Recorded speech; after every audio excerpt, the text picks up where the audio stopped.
काञ्चनशलाकया चक्षुरुन्मिलितं येन श्रीचैतन्यमनोभीष्टं स्थापितं येन भूतले स्वयं रूप कदा मह्यं ददाति स्वपदान्तिकं वन्देऽहं श्रीगुरो श्रीयुतापदकमलं श्रीगुरुं वैष्णवांश्च श्रीरूपं साग्रजातं सहगना रघुनाथान्वितं तं सजीवं साद्वैतं सावधूतं परिजनसहितं कृष्णचैतन्यदेवं श्रीराधा कृष्णपादान् सहगना ललिता श्रीविशाखान्वितां च नमः ॐ विष्णुपादाय कृष्णपृष्ठाय भूतले श्रीमते भक्तिवेदांत स्वामी नित्यनामिने नमस्ते सारस्वते देवे गौरवाणी प्रचारिणे निर्विशेष शून्यवादी पाश्चात्य देशतारिणे नमो महावदन्याय कृष्ण प्रेम प्रदायते कृष्णाय कृष्ण चैतन्य नामने गौरतिषे नमः।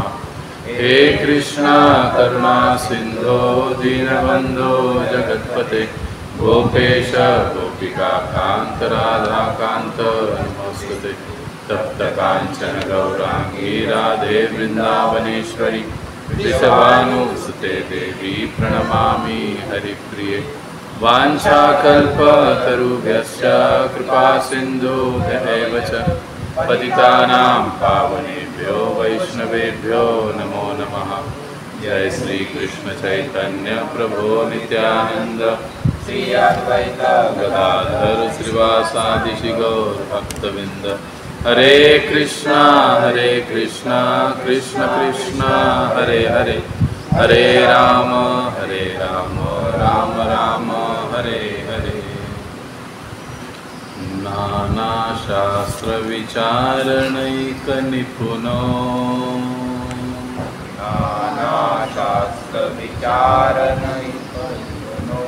सद्धर्म संस्थापको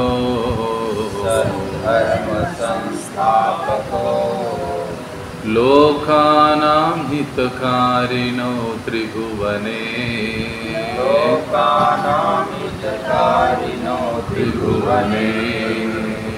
मान्यो शरण्याकरो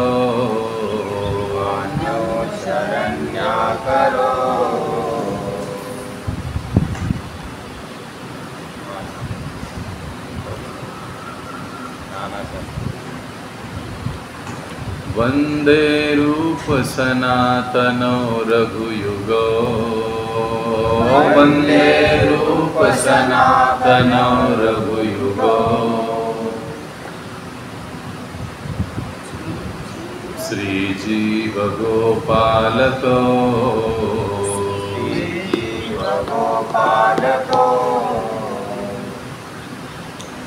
बोलो षड गोस्वामी प्रभुगण की जय। हे जे आहे हे षड गोस्वामी अष्टकम षड गोस्वामींची स्तुती आहे त्यातला हा एक श्लोक मलाही मध्ये विसरल्यासारखं झालं।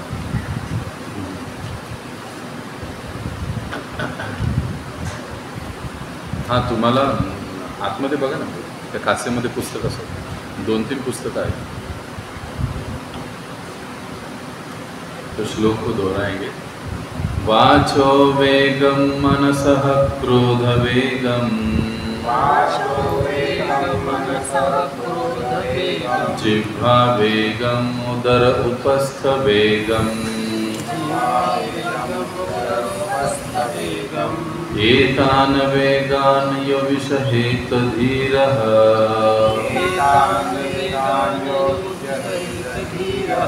सर्वां अपीमां पृथिवीं सशिष्या। वाचो वेगं मनसः क्रोध वेगं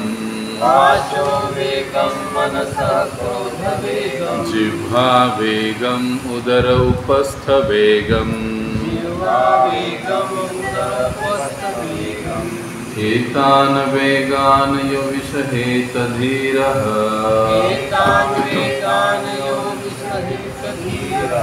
सर्वाम् अपीमां पृथिवीं सशिष्या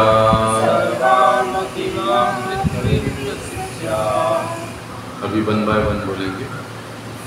वाचो वेगम मनसः क्रोध वेगम वाचो वेगम मनसः क्रोध वेगम जीवा वेगम उदरूपस्थ वेगम जीवा वेगम उदरूपस्थ वेगम एतान् वेगान् यो विसहेत धीरः एतान् वेगान् यो विसहेत धीरः सर्वामपि मां पृथिवीं सशिष्यात् सर्वाम् अपीमां पृथिवीं सशिष्यात् वाचो वेगम मनसः क्रोध वेगम वाचो वेगं मनसः क्रोध वेगं वेगम उदर उपस्थ वेगम जिह्वा वेगम् उदर उपस्थ वेगम् एतान् वेगान् यो विसहेत धीरः एतान् वेगान् यो विसहेत धीरः सर्वामपि मां पृथिवीं सशिष्यात् सर्वाम् अपीमां पृथिवीं सशिष्यात् वाचो वेगं मनसः क्रोध वेगं वाचो वेगं मनसः क्रोध वेगम् जिह्वा वेगं उदरूपस्थ वेगं जिह्वा वेगम् उदर उपस्थ वेगम् एतान् वेगान् यो विसहेत धीरः एतान् वेगान् यो विसहेत धीरः सर्वामपि मां पृथिवीं सशिष्यात् सर्वामपि मां पृथिवीं सशिष्यात्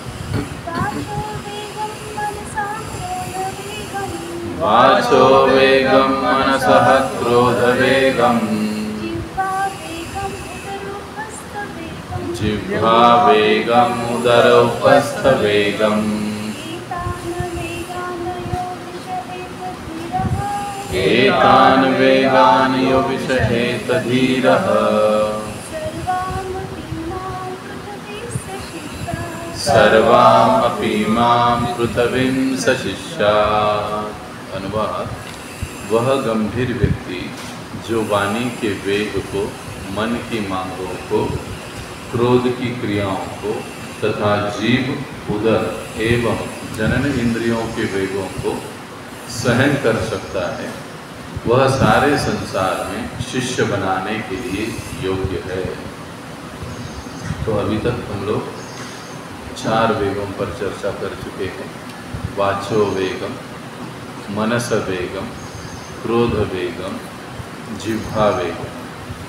अभी 2 वेगों पर हमारी चर्चा आज जारी रहेगी, उदर वेगम और उपस्थ वेगम। तो हम लोग कहाँ तक आए थे? हाँ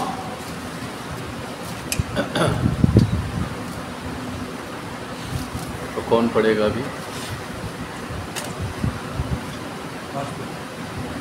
इसी प्रकार जननेंद्रियों के वेग या काम वासना के वेग भी उन्हें अनावश्यक रूप से प्रयोग में न लाकर वश में किए जा सकते हैं। जननेंद्रियों का उपयोग कृष्ण भावना भावित संतान उत्पन्न करने के लिए ही किया जाना चाहिए, अन्यथा उनका प्रयोग न किया जाए। कृष्ण भावनामृत आंदोलन में विवाह को इसलिए प्रोत्साहन नहीं दिया जाता है कि कामेंद्रियों की तृप्ति हो, अपितु कृष्ण भावना भावित संतान उत्पन्न करने के लिए दिया जाता है। जो ही बच्चे थोड़े बड़े हो जाते हैं, उन्हें डल्लास टेक्सास के गुरुकुल में भेज दिया जाता है, जहां उन्हें पूर्णतः कृष्ण भावना भावित भक्त बनने के लिए प्रशिक्षित किया जाता है। ऐसे अनेक कृष्ण भावना भावित बच्चों की आवश्यकता है, और जो इस प्रकार की संतान उत्पन्न करने में सक्षम होता है, उसे जननेंद्रियों का उपयोग करने किया जाता है। तो अभी यहाँ पर प्रभुपाद जी हमको काम वासना या जनन इंद्रियों के वेगों के बारे में बता रहे हैं। तो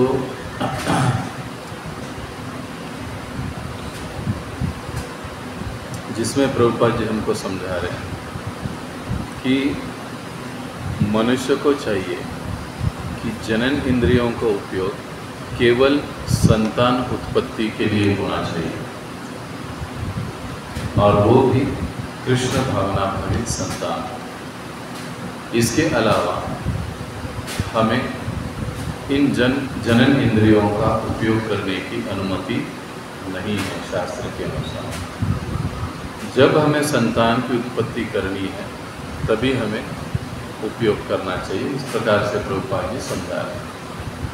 अब हम सभी जानते हैं कि प्रभुपाद जी ने उनके समय में कई सारे भक्तों का विवाह करवा दिया था।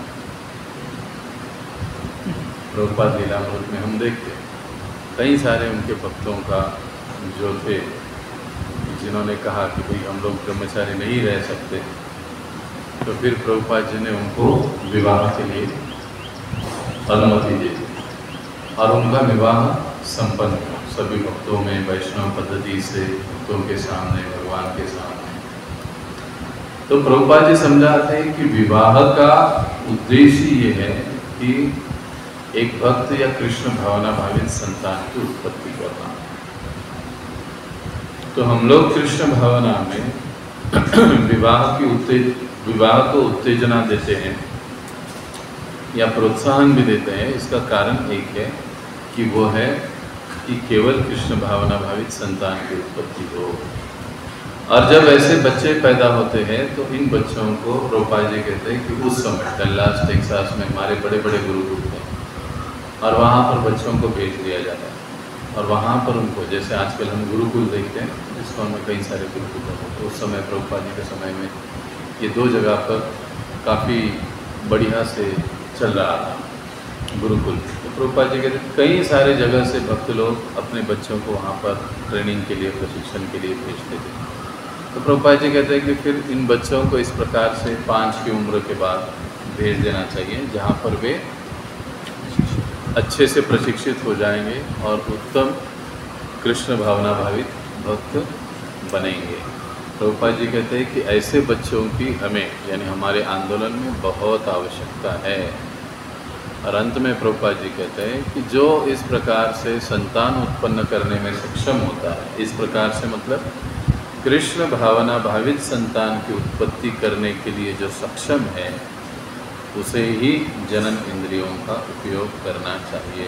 वैसे ये बहुत बड़ी और बहुत मुश्किल बात है, लेकिन प्रभुपाद जी ने उनको कहा है और शास्त्रों के आधार पर बताया। गृहस्थ आश्रम का मतलब ये नहीं कि हम मनमाने तरीके से चलते रहें या कार्य करते रहें या हमारा गृहस्थ जीवन बिताते रहें, बल्कि गृहस्थ जीवन में भी विधि और नियम होते हैं समागम के। तो उसको प्रभुपाद जी यहाँ पर उनको संक्षेप में समझा है। लेकिन अभी जब हम आगे जाएंगे तो यहाँ पर लगभग 6 वेगों का वर्णन, तात्पर्य का जो पहला दूसरा भाग है वो संपन्न हो गया। अभी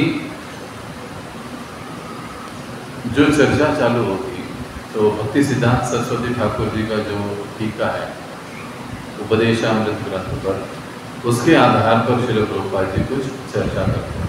तो अभी हम आगे पढ़ेंगे। कौन पढ़ेगा? जब कोई कृष्ण भावना भावित संयम की विधियों का पूरी तरह अभ्यास कर लेता है, तब वह प्रामाणिक गुरु बनने के लिए योग्य हो सकता है।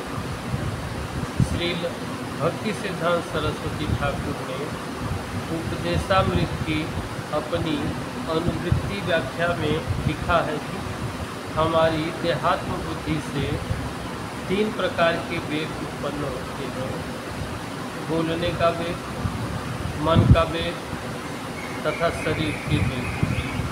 जब जीव इन 3 वेगों का शिकार बनता है तो उसका जीवन अशुभ बन जाता है। जो व्यक्ति इन वेगों का दमन करने का अभ्यास करता है वह तपस्वी कहलाता है। ऐसी तपस्या से वह पूर्ण पुरुषोत्तम भगवान की बजरंगा शक्ति या भौतिक शक्ति के उत्पीड़न को वश में कर सकता है। जब हम वाणी के वेग की बात करते हैं तो हमारा अभिप्राय व्यर्थ की बातों से होता है।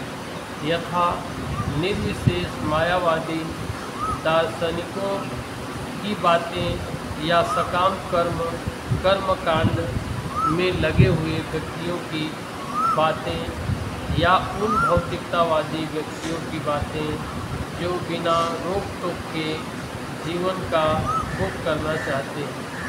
ऐसी समस्त बातें या साहित्य वाणी के वेग के व्यवहारिक प्रदर्शन है।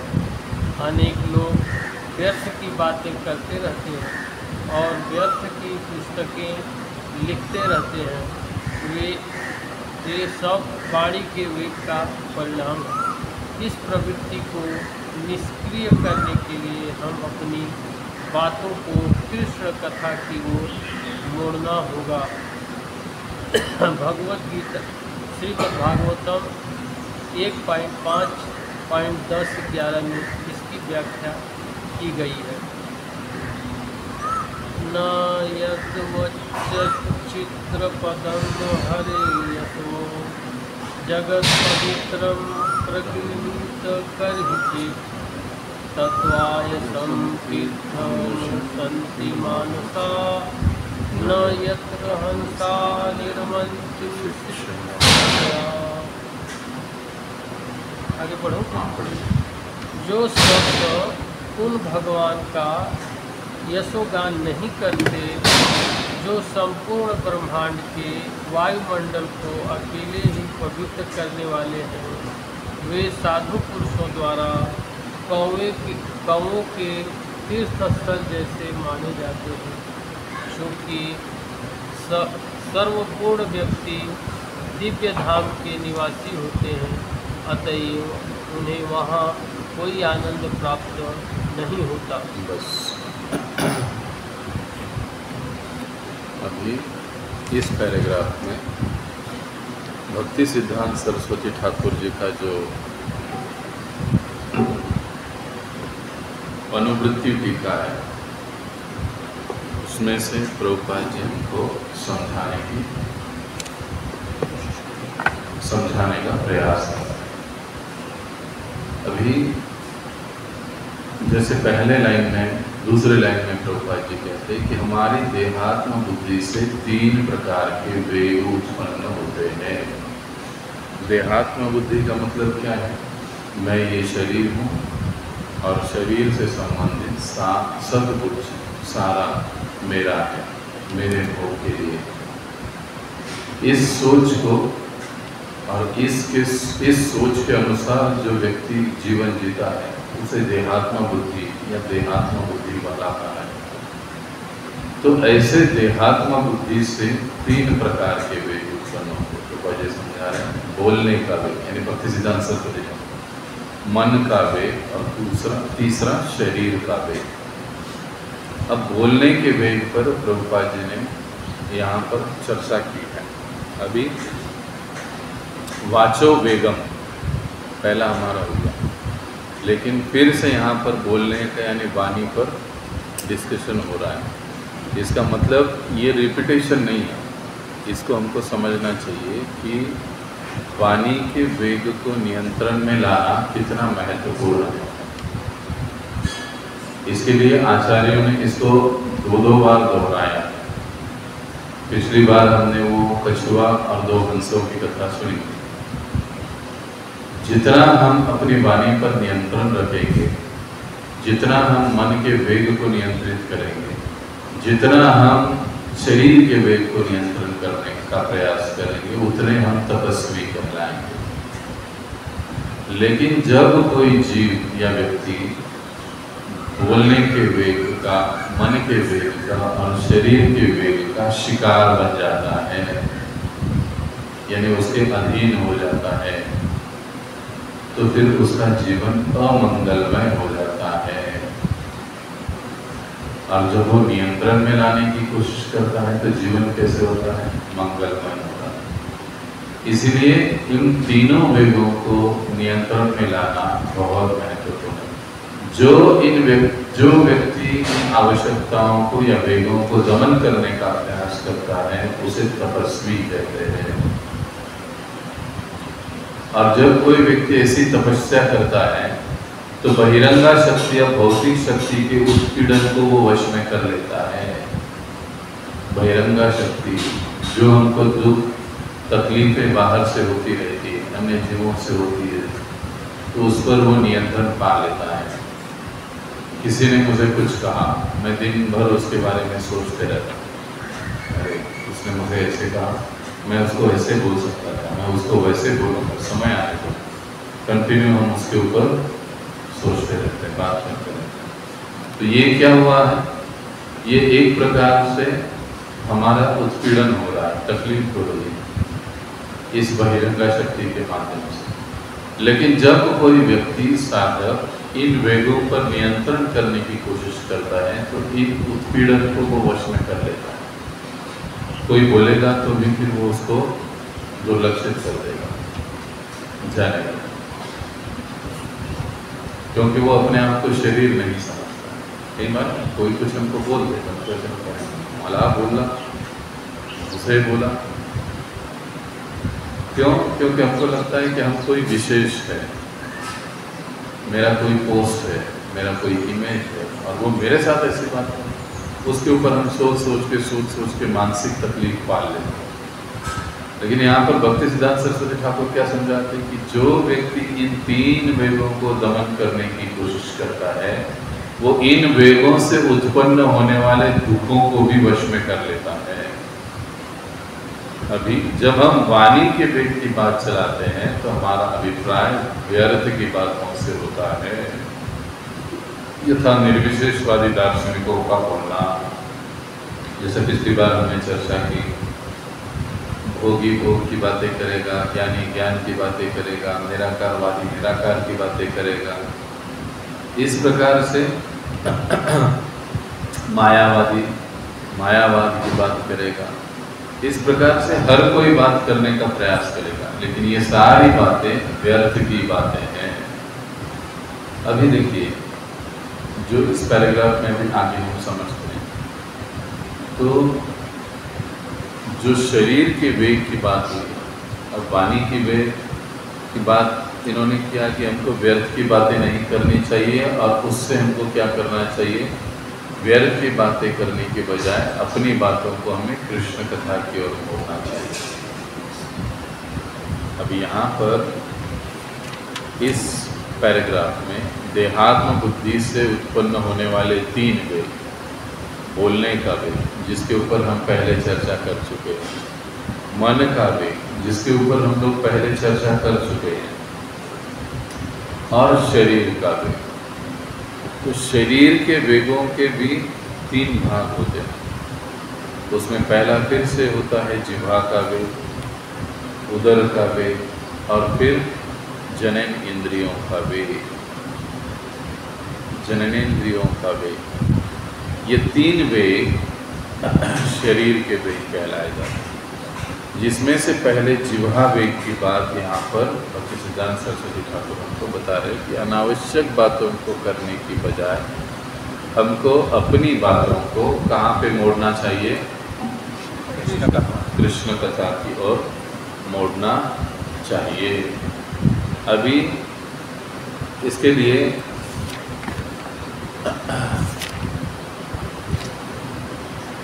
क्या बता रहे हैं भक्ति सिद्धांत सरस्वती ठाकुर, भागवत के एक श्लोक के उदाहरण दे रहे हैं।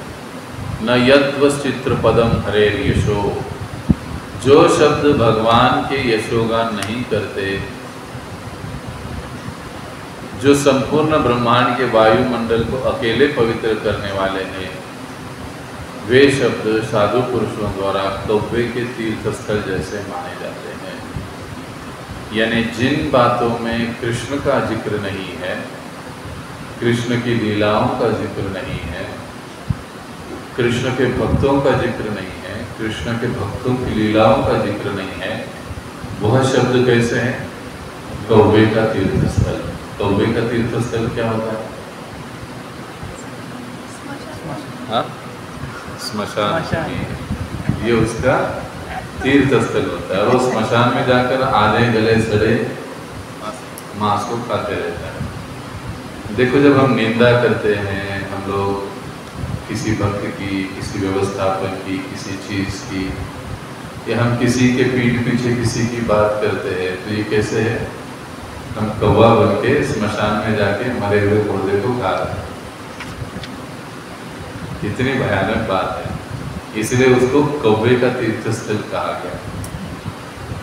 लेकिन कौवे का तीर्थस्थल पर हमको नहीं जाना है। हमको कहाँ पर जाना है? क्योंकि संपूर्ण व्यक्ति दिव्य धाम के निवासी होते हैं, सर्वपूर्ण व्यक्ति दिव्य धाम के निवासी होते हैं, अतएव उन्हें वहाँ कोई आनंद प्राप्त नहीं होता।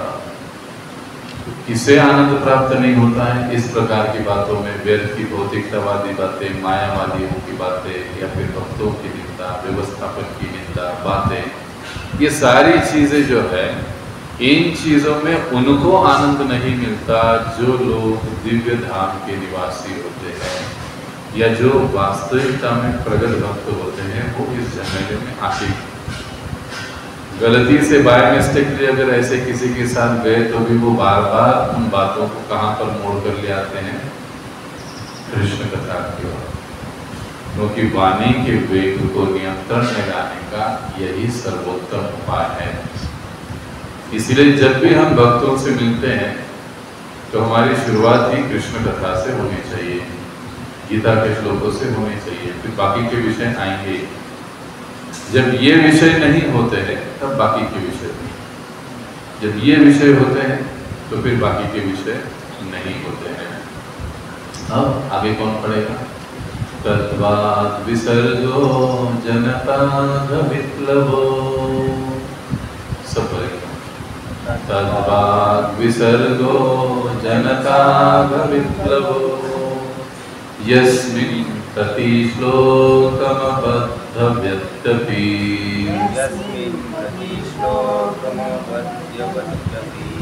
नामान्यनन्तस्य यशोऽङ्कितानि यत्,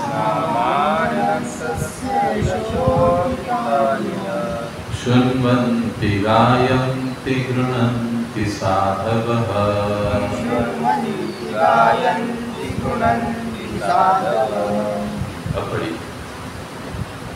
इसके विपरीत वह साहित्य जो अनंत परमेश्वर के नाम, यश, रूप, लीलाओं आदि की दिव्य महिमाओं के वर्णन से ओतप्रोत होता है, वह एक भिन्न सृष्टि होता है, जो ऐसे दिव्य शब्दों से पूर्ण होता है जिनसे इस जगत की भ्रांति, सभ्यता के अपवित्र जीवन में क्रांति लाई जा सकती है। ऐसा दिव्य साहित्य भले ही अपूर्ण रूप से रचा गया हो, वह उन शुद्ध व्यक्तियों द्वारा सुना गया तथा स्वीकार किया जाता है, जो पूर्णतया निष्कपट है।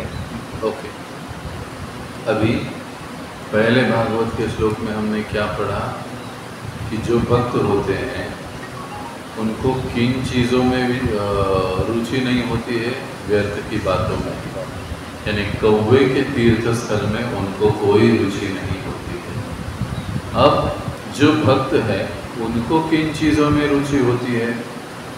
तो ऐसा साहित्य जो अनंत परमेश्वर के नाम, यश, रूप, लीलाओं की दिव्य महिमा के वर्णन से भरा हुआ है, ऐसे शास्त्रों का पठन करने में या पाठन करने में उनको अत्यधिक रुचि होती है। कृष्ण कथा करने में और सुनने में उनको अत्यंत रुचि होती है। भले ही यह साहित्य जो है वो अपूर्ण रचा हुआ क्यों न हो, या उनको पूरी चीज़ पता नहीं हो, लेकिन फिर भी वो उसको गाया जाता है, सुना जाता है, स्वीकार किया जाता है, क्योंकि इन बातों से व्यक्ति के जीवन में या साधक के जीवन में अपवित्र ही क्यों ना हो किसी का जीवन, उसके जीवन में क्रांति आ जाती है और भक्त के जीवन में और प्रगति होती है। कहने का तात्पर्य क्या कि जब हम भगवान की लीला तथा गुण आदियों को सुनते हैं, सुनाते हैं, तो सुनने वाला या कोई भी व्यक्ति जिसका जीवन कितना भी अपवित्र क्यों ना हो, उसके जीवन में क्रांति आ सकती है।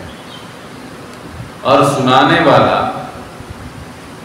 उसके जीवन में और भी अधिक आध्यात्मिक प्रगति हो सकती है। तो इसीलिए प्रभुपाद जी कहते हैं कि निष्कर्ष यह निकलता है कि जब हम केवल भगवत भक्ति के विषय में बातें करते हैं तभी व्यर्थ की बातों से अलग रह सकते हैं। यानी जब हम लोग कृष्ण की बातें करेंगे, भगवत भक्ति की बातें करेंगे, तो व्यर्थ की बातों से हम लोग दूर रहेंगे। हमें चाहिए कि कृष्ण भावनामृत की अनुभूति प्राप्त करने के उद्देश्य से हम अपनी वाक शक्ति का प्रयोग करें। जब भी अपना मुंह खोले कृष्ण कथा करें। इससे हम लोग क्या हो करेंगे कि कृष्ण भावनामृत की अनुभूति हम लोग प्राप्त कर सकते हैं। कई बार हम लोग कहते हैं 10 साल हो गए, बोर हो रहा है, कुछ नया लग ही नहीं रहा, कैसे लगेगा, ये मेन चीज़ है वो छोड़ देते हैं हम लोग। बाकी की बहुत सारी चीज़ों का हम लोग चर्चा करते रहते हैं। लेकिन हमको सोचना चाहिए कि जब हम भक्तों के संगति में आते हैं तो हमने कितनी कृष्ण कथा की, कितना एक दूसरे से हम कृष्ण के बारे में बोले सुने। अगर हम कृष्ण के बारे में बोले सुने तो वो भक्तों का संग है, लेकिन हम भक्तों के संग में आ गए, लेकिन संग में आने के बाद अगर हमने कृष्ण कथा नहीं करी तो क्या वो भक्तों का संग हुआ? नहीं हुआ। इसीलिए जब भी हम लोग भक्तों की संगति में आते हैं एक दूसरे से ये चर्चा करनी चाहिए, हमने आज क्या पढ़ा, कल क्या पढ़ा था, परसों क्या पढ़ा था, कौन सी लीला पढ़ी, कौन सा श्लोक पढ़ा। यही कृष्ण कथा या कृष्ण चर्चा कहलाती है। हमें चाहिए जहाँ तक चंचल मन के विक्षोभों का प्रश्न है, अभी मन के वेग की बात हो रही है। वे 2 प्रकार के होते हैं, एक पहला अविरोध प्रीति कहलाता है और दूसरा विरोध युक्त क्रोध। मायावादियों के दर्शन, कर्मवादियों के कर्म फलों में विश्वास तथा भौतिकतावादी इच्छाओं पर आधारित योजनाओं में संलग्नता को अविरोध प्रीति कहते हैं। सामान्यतया ज्ञानी, कर्मी तथा भौतिकतावादी योजना निर्माता बद्ध जीवों का ध्यान आकृष्ट करते हैं, लेकिन जब भौतिकतावादियों की योजनाएं पूर्ण नहीं होती और उनकी युक्तियां विफल हो जाती है तो वे क्रुद्ध हो उठते हैं। भौतिक इच्छाओं की विफलता क्रोध को जन्म देती है। अब ये चंचल मन 2 भाग में से पिछली बार हमने संक्षेप में कहा कि असंख्य कामनाओं को, इच्छाओं को पूर्ण करने की कोशिश, और जब वो कोशिश सफल नहीं होती तो व्यक्ति क्रोधित हो जाता है। ये मन का वेग। और मन के वेग को नियंत्रण में लाने का सर्वोत्तम उपाय क्या है कि मन को, अपनी बुद्धि को भगवान की सेवा में, चिंतन में लगाना। अभी आगे कौन पढ़ेगा?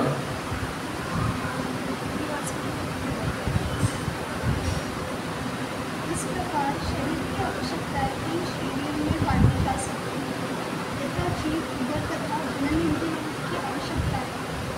जहाँ तक शरीर का संबंध है, तीनों इंद्रियां एक ही सीधी रेखा में स्थित देखी जाती है और शारीरिक आवश्यकताओं का प्रारंभ जीव से होता है। यदि हम जीव की आवश्यकताओं को केवल प्रसाद खाने तक सीमित कर दें तो उदर तथा जनन इंद्रियों की आवश्यकताएं स्वतः नियंत्रित हो जाएंगी। इस प्रसंग में श्री भक्ति विनोद ठाकुर कहते हैं,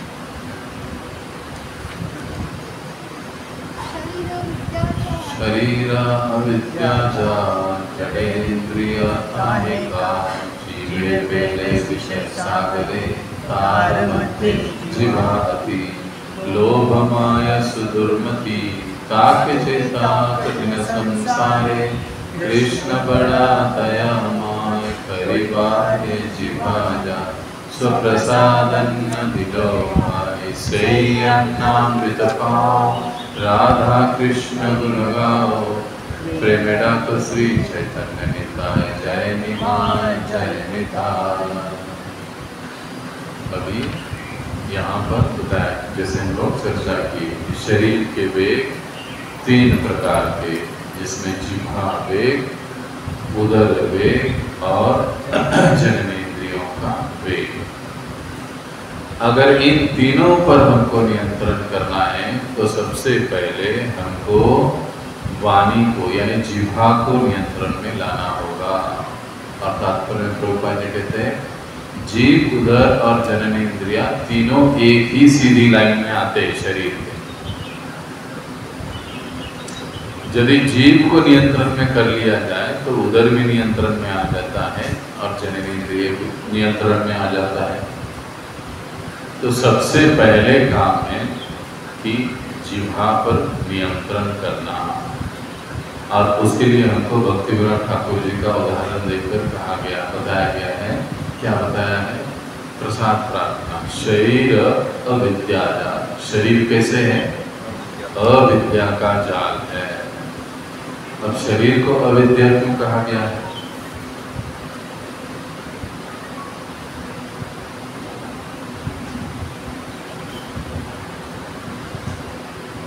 शरीर अविद्या जाल। शरीर को अविद्या क्यों कहा गया है?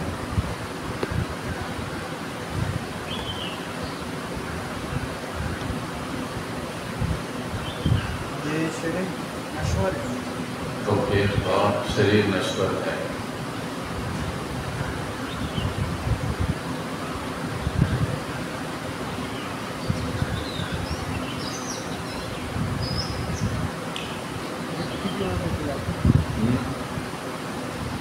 देखो अभी तक हमने कितनी बार ये प्रार्थना बोली है?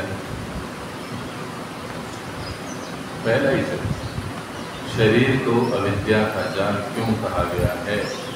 क्योंकि शरीर से ही सब विकार उत्पन्न होते हैं, मन से भी उत्पन्न होते हैं, इसके लिए उसको अविद्या का जाल। और शरीर में जो सारी इंद्रियां हैं वो निरंतर अपने अपने विषयों को मांगती रहती है।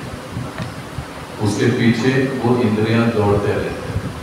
नाक सुगंध के पीछे, कान अच्छे म्यूजिक के पीछे, जीवा अच्छे खाने के पीछे, सभी लोग अपने अपने विषयों पर दौड़ते रहते हैं। अब इसलिए शरीर को अविद्या कहा गया है, या अविद्या का पिंड जैसे कहा गया, अविद्या का जाल कहा गया। क्योंकि जो भी ये सारी हमारी इंद्रियां है वो हमको कहाँ ले जाती है? विनाश की ओर या मृत्यु की ओर हमको ले जाती है, अगर वो नियंत्रण में नहीं है। लेकिन जब इंद्रियां नियंत्रण में करने की कोशिश होती है तो वही इंद्रियां फिर हमको कहाँ ले जाएगी? भगवान की ओर। तो यही कारण है कि शरीर को जब वो नियंत्रण में नहीं है तो उसको अविद्या का जाल कहा गया। उसमें जड़ेंद्रिय कार्यकाल, और वो जब इंद्रिया है उनको जड़ कहा गया, जड़ इंद्रिय। तो ये जड़ इंद्रिय जो है कार्यकाल, इन जड़ इंद्रियों के कारण जीव जो है फेल यानी गिर गया है। कहाँ पर गिर गया है? विषय सागरे। इस भौतिक जगत को क्या कहा गया है? विषयों का सागर। हर प्रकार के विषय इस जगत में मिलते हैं। जो जो इंद्रियों को चाहिए वो सारे विषय हमको इस भौतिक जगत में मिल जाते हैं, इसलिए इनको विषय सागर कहा जाता है। तो इन जड़ इंद्रियों के कारण, शरीर के कारण, जो कि अविद्या का पिंड है, ये जो जीव है ये विषय के सागर में गिर जाता है। अभी दो चीज है, एक है विषय और दूसरा है विष। ये विषय शब्द दो शब्दों से बना है, एक तो पहला विष और बाद में उसको ये आया तो विषय। विष और विषय दोनों में क्या अंतर है? थोड़ा सोच के बताइए।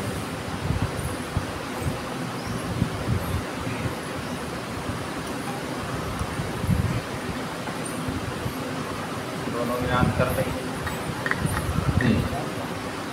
ये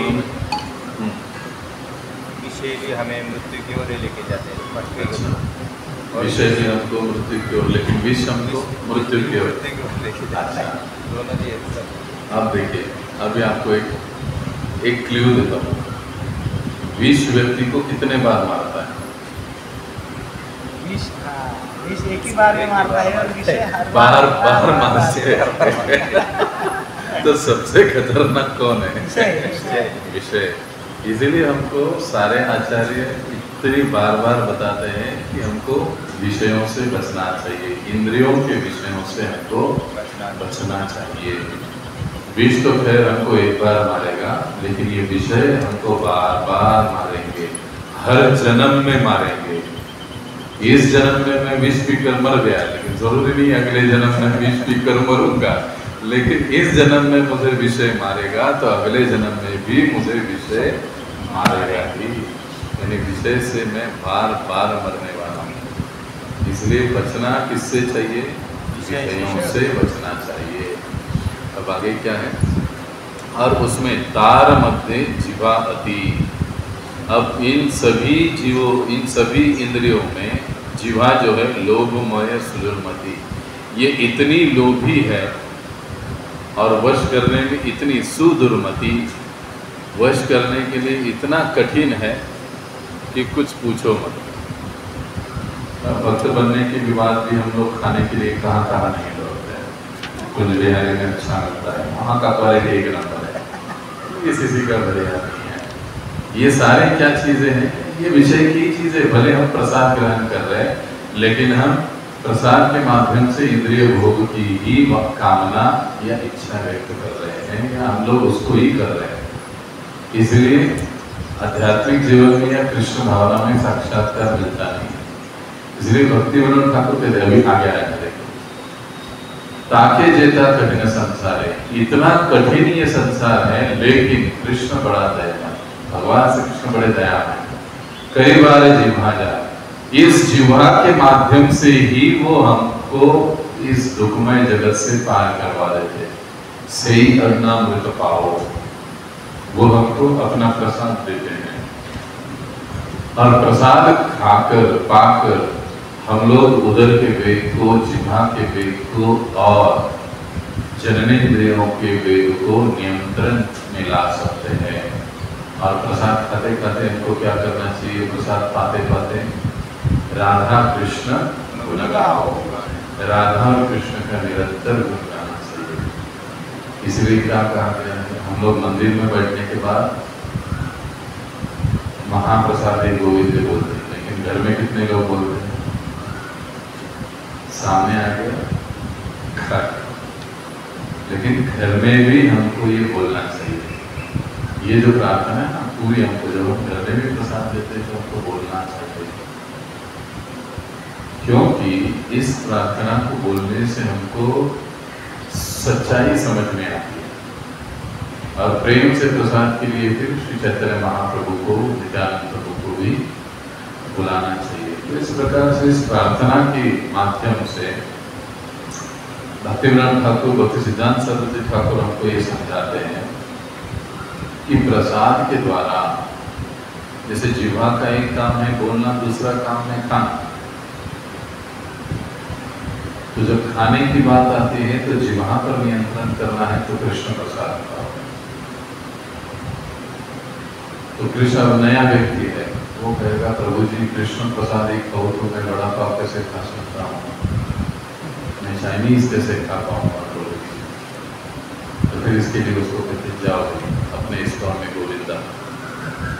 तो उसके लिए एक प्रकार बाहर जाकर खाने से कम कृष्ण प्रसाद को खाओगे। लेकिन मेरे जैसा आदमी सोचेगा कि काश मुझे आज चाइनीज खाने को मन कर रहा है, तो चलो एनबीसीसी चले, तो ये मैं इंद्रिय भोग का काम करता। ये प्रसाद मेरे लिए फिर वो इंद्रिय भोग का साधन बन गया, और जिस चेतना से हम उसको ग्रहण करते हैं वो हम पर प्रभाव है। इसलिए यहाँ पर ये बताया गया। तो इसके ये जो प्रार्थना है भक्ति रसामृत स्वामी महाराज जी का, इसके ऊपर लेक्चर है, उसमें तो 2-3 महत्वपूर्ण पॉइंट बताते हैं।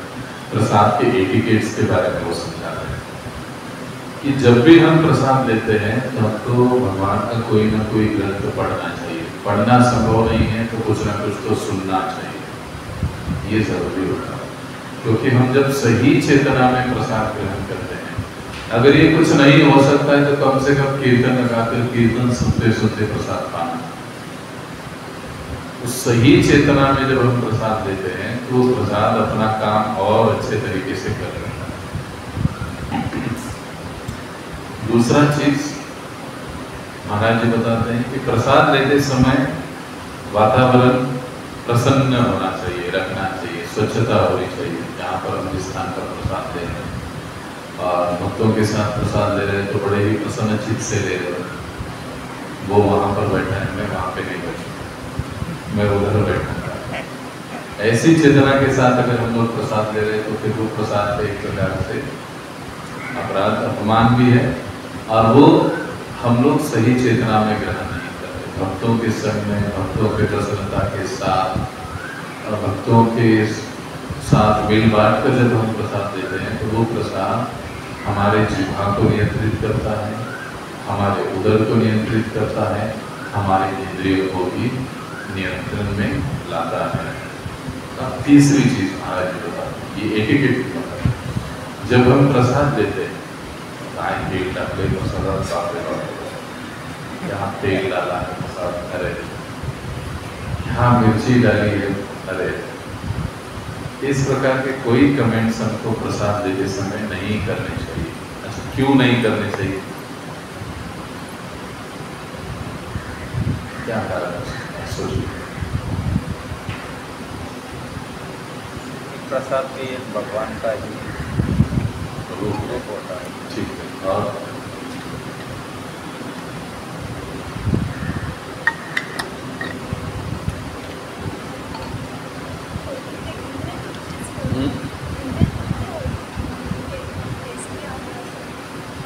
नहीं, तो प्रसाद जो है, प्रसाद को हमको इस प्रकार से कमेंट क्यों नहीं कर रहे? क्या कारण है? क्या हो सकता है? घर में भी हम शायद बोलते ना, खाए हाथ ले तो काट ले, बहुत तेल डाला है, या ऐसा हुआ है, वैसे हुआ है। क्यों?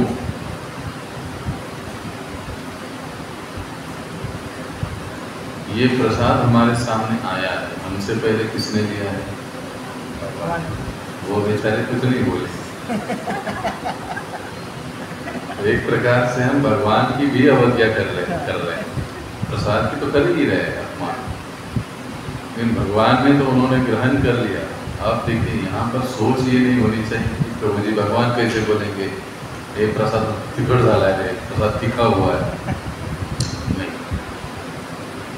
भगवान उसको ग्रहण किए हैं तो हमारा कर्तव्य बनता है हम भी शांति से ग्रहण। अच्छा, अभी हमको सूचना देनी है प्रसाद कैसे, तो जो प्रसाद बनाने वाला है उसको जाकर बोलना चाहिए, प्रभु जी अगर प्रसाद में तेल थोड़ा कम रहे तो बहुत अच्छा। पब्लिकली जब हम कमेंट करते हैं तो अपराध होता है। जैसे अभी हम लोग यहाँ पर प्रसाद बनेगा तो उसका टेस्टिंग होगा, मंदिर में भी हम प्रसाद का टेस्टिंग होता है, तो टेस्टिंग होने के बाद उस समय बोलना नमक कम है, इसमें करेक्ट करो, इसमें थोड़ा सा ये ज़्यादा हुआ है उसको ठीक करो। वो सेवा की दृष्टि से ठीक है, क्योंकि अभी भगवान के पास गया कुछ हो गया, गड़बड़ हो गया, लेकिन एटलीस्ट जब वैष्णव के पास जा रहा है तो उनका भी अपराध न हो और उनको अच्छा सेवा हो, इस दृष्टि से वो बोला जा रहा है। अब जो बोल रहे हैं वो 10 लोग आकर एक साथ नहीं बोल रहे, एक भक्त चेक कर रहा है, टेस्टिंग कर रहा है, वो जो भी किचन का व्यक्ति है, सेवा वाला व्यक्ति, उसको बोल रहा है। तो उस समय उसको ये नहीं सोचना चाहिए ये तो प्रसाद है, अब कैसे बोलोगे इसमें नमक नहीं, वो सेवा है। उस समय आपको आपका जो भी अनुभव है वो स्पष्ट रूप से बताना, प्रभु जी नमक कम है, माता जी तेल ज़्यादा, माता जी मिर्ची कम है, माता जी ये हो ऐसा होगा, या इसमें शक्कर कम है। वो सेवा के दृष्टि से। लेकिन जब हम लोग कॉमनली प्रसाद ले रहे हैं तब हमको इनसे, इन चीज़ों से बचना चाहिए। तो ये कुछ एटिकेट्स महाराज जी बताते हैं प्रसाद में लेने के बारे में। तो अब हम आगे पढ़ेंगे, कौन पढ़ेगा?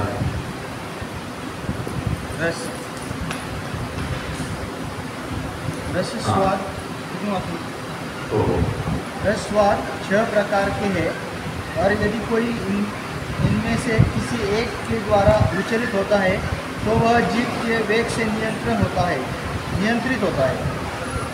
कुछ लोग मांस, मछली, अंडा तथा वीर्य और रक्त से उत्पन्न तथा मृत शरीर के रूप में खाई जाने वाली वस्तुओं के प्रति आकृष्ट होते हैं। अन्य लोग तरकारी, सब्जी, पालक या दूध के बने उत्पादों को खाने के लिए लालायित रहते हैं, और यह सब जीभ के वेग की तुष्टि के लिए किया जाता है। इंद्रिय तृप्ति के लिए ऐसा भोजन जिसमें मिर्च तथा इमली जैसे मसाले की अत्यधिक मात्रा मिली रहती है, कृष्ण भावनान्वित व्यक्तियों के लिए त्याज्य है। बस अभी 6 प्रकार के रस, स्वाद, और इनमें से किसी एक के द्वारा विचलित होता है तो वह जीभ के वेग से नियंत्रित होता है। इसका मतलब क्या है कि जिह्वा को अलग अलग प्रकार के रसों की उसकी मांग होती है, और वो अलग अलग प्रकार के रसों को चाहती है। लेकिन जीभ, अभी जो कुछ लोग होते हैं, प्रभुपाद जी समझा रहे हैं कि मांस, मछली, अंडा, वीर्य, रक्त से उत्पन्न मृत शरीर के रूप में खाई जाने वाली वस्तु, इनके प्रति आकृष्ट होते हैं। हमने समाज में देखा होगा कुछ लोग उनको जमेगा ही नहीं इसके सिवा। अभी अन्य लोग तरकारी, सब्जी, पालक या दूध से बने उत्पादों को खाने के लिए दलायित होते हैं। पनीर की सब्जी होगी तो ज़्यादा खाएंगे, वक्तों में भी पाया जाता है ये सारी चीज़ें। सब्जी कोई विशेष पसंदीदा सब्जी होगी तो वो खाएंगे। जैसे पिछली बार हमने उस वक्त का उदाहरण देखा था, राजभोग चोरी, और वो सिर्फ वो खीर उठाकर चोरी करते थे।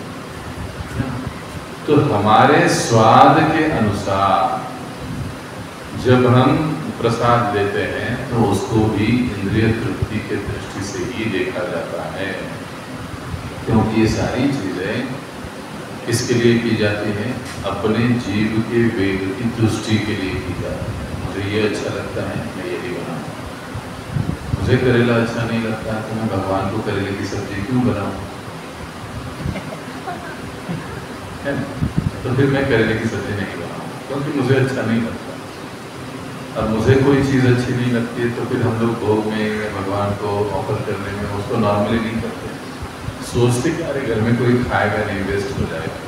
हम बना किसके लिए रहे हैं? हमारे लिए भगवान।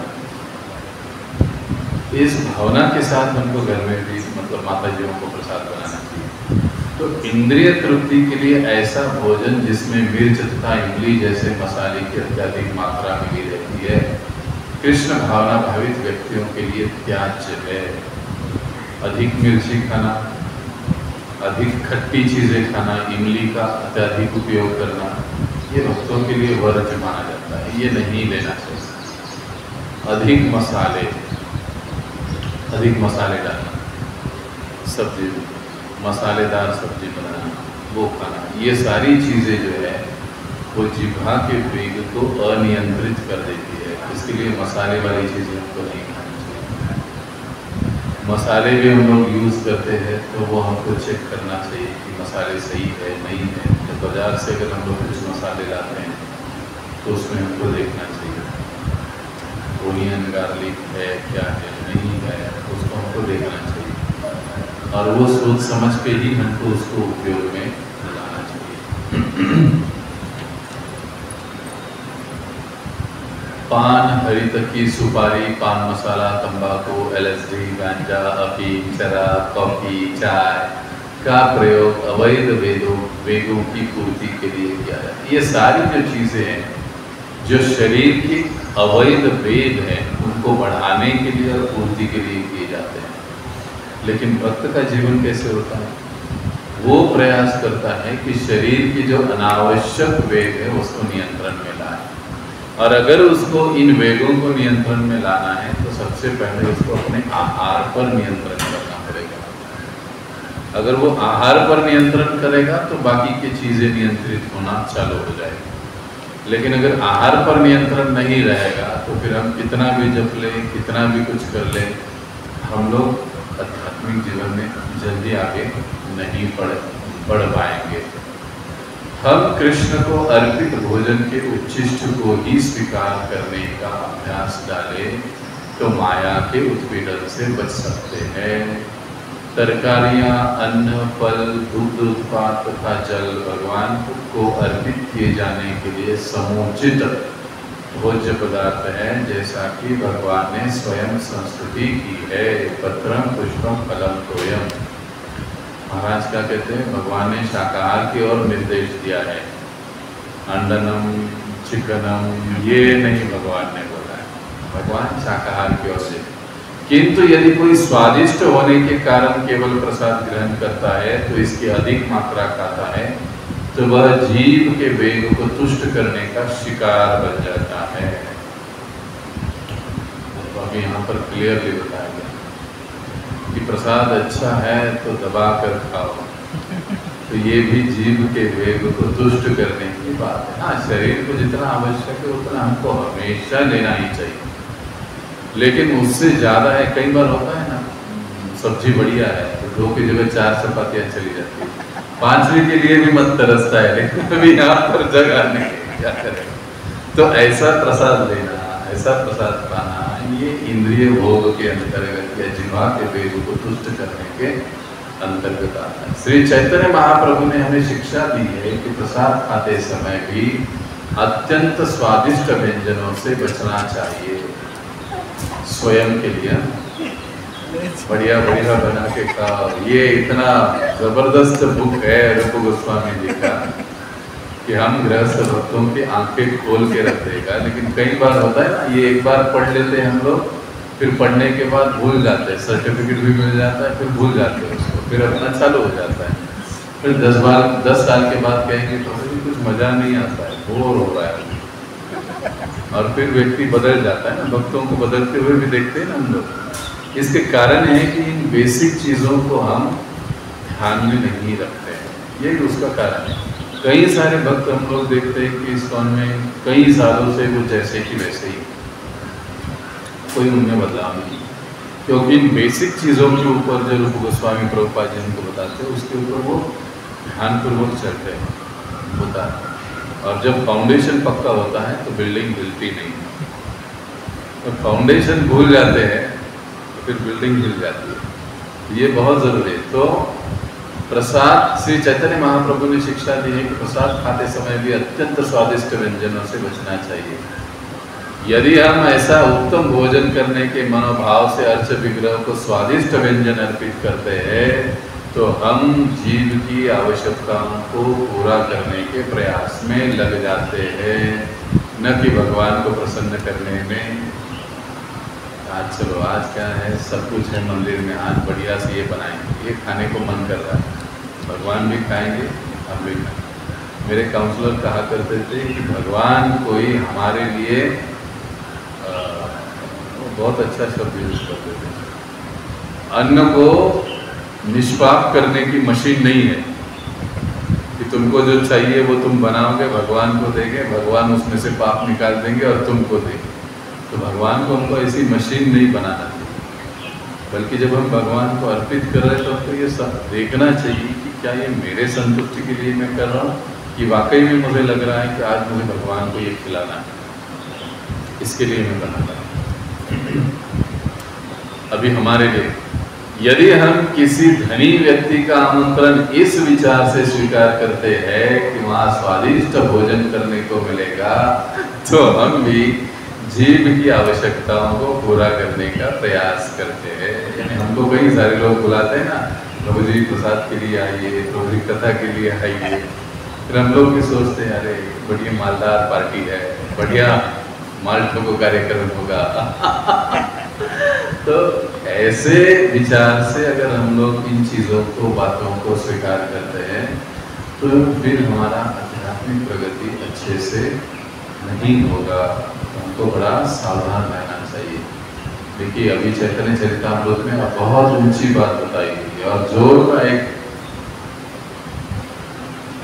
थप्पड़ भी लगाया गया है चैतन्य चरितामृत अंत लीला 6.227 में कहा गया है, जीवेर लालसा इति उति धाय शिष्णोदर पारायण कृष्ण नहीं पाए। जो व्यक्ति अपने स्वाद की तृप्ति के लिए इधर उधर दौड़ता रहता है और अपने उदर तथा जनन इंद्रियों की इच्छाओं में सदैव आसक्त रहता है, वह कृष्ण को पाने में अक्षम है, कृष्ण नहीं पाए। इसलिए इन तीन बातों को, जिह्वा वेगम, उदर वेगम और उपस्थ वेगम को नियंत्रण में रखना कृष्ण भावना के पथ में चलने वाले साधक को अनिवार्य है। कोई इसमें कंसेशन वाली बात ही नहीं, उसके लिए अनिवार्य है। अगर हम कृष्ण को पाना चाहते हैं तो हमको ये करना पड़ेगा। अब जैसे कि पहले कहा जा चुका है, जीव, उदर तथा जनन इंद्रिया एक सीधी रेखा में स्थित है और वे एक ही कोटि में आते हैं। भगवान श्री चैतन्य ने कहा है, भाल ना खाइबे और भाल ना परिबे। न तो विलासपूर्ण वस्त्र धारण करे, न ही स्वादिष्ट भोजन करे।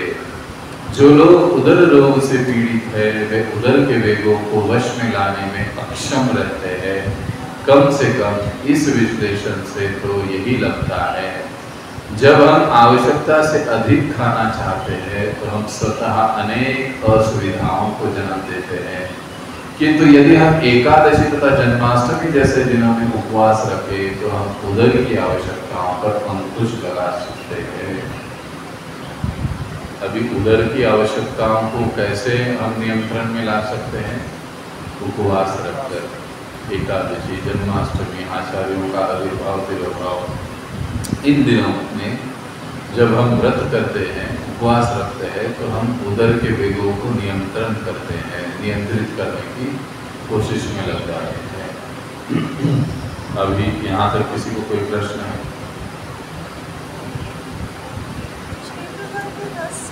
हाँ?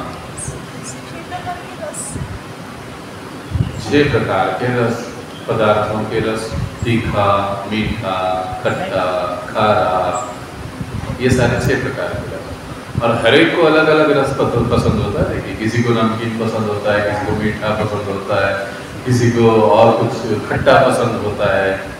तो हर एक का रस अलग अलग है। इन रसों की तृप्ति के लिए अगर हम लोग भाग रहे हैं तो हम लोग जीव की बीमारी से, जीवा की बीमारी से पीड़ित है। समझ गया ना? हाँ, पान वगैरह पर नहीं खाना चाहिए?